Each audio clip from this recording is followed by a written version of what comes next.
In this tutorial, I'll show you how to create this image by using Blender and Stable Diffusion XL. I'll use a basic primitive mesh to create a simple prototype scene for the Stable Diffusion.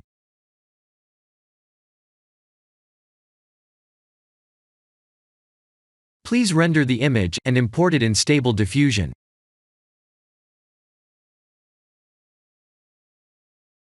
I'll share the full prompts in the description below. Please set the preprocessor to none, and select the correct depth model.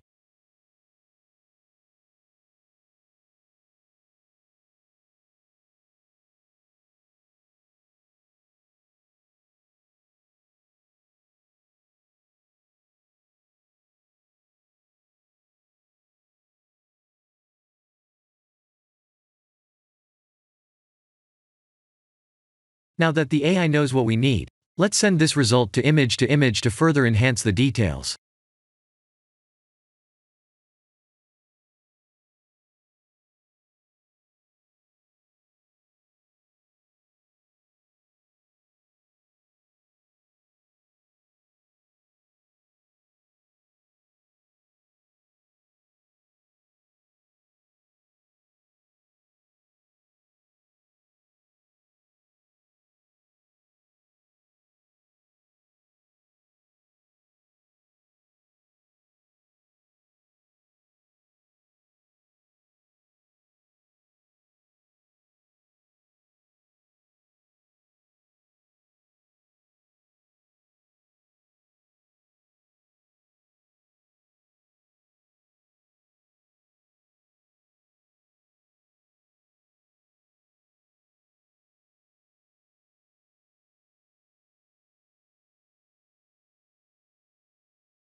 This is the end of the tutorial. Thank you for watching.